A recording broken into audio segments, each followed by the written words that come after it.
Ja, das hier wird unsere Anbauhalle. Die ist 30 Meter lang und 20 Meter tief. Ja, hier wollen wir in großen Zelten anbauen, 18 Quadratmeter groß jeweils. Die sollen hier hinten in den Ecken stehen. Als je rondkijkt in deze voormalige koeienstal moet je heel wat fantasie hebben om te bedenken hoe het er hier over een paar maanden uit moet zien. Die Halle, die hat ihren Charme und ihre Aufgaben. Die Aufgaben übernehmen wir gerne.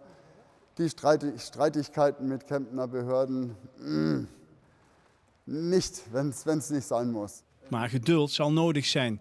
De landelijke regering gaf weliswaar al groen licht om per 1 juli cannabis te telen in clubverband. Maar deelstaatregeringen en lokale overheden zijn nog niet zo ver. Sehr frustrierend, extrem, aber nicht anders erwartet. Denn wir sind in Deutschland und wir lieben unsere Bürokratie und wir schaffen ein neues Gesetz und 1 Million Regeln dazu. Toch voelt het met de nieuwe wetgeving voor de Duitsers al heel anders. Ook als ze nu nog cannabis in Nederland komen halen.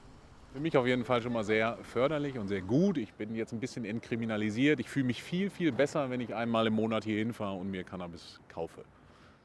Als je hier om je heen kijkt, zie je een heleboel witte nummerplaten, allemaal van Duitse klanten. Die komen niet alleen voor het koopcentrum, maar ook zeker voor de koffieshop hierachter.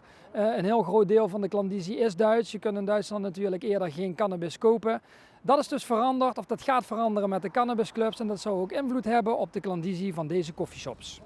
Perspektivisch würde ich aber tatsächlich auch entweder in den Eigenanbau zu Hause gehen oder in den Cannabisclub in Deutschland. Alleine wegen den Preisen, nicht wahr? Die Preise hier in den Niederlanden, die sind ungefähr doppelt so hoch, was in Deutschland bei den Cannabisclubs aktuell angesetzt wird. Also hier zahle ich so, weiß ich nicht, 12 Euro, 13 Euro je Gramm und in Deutschland sind wir dann so bei 6, 7 Euro werden da aktuell avisiert.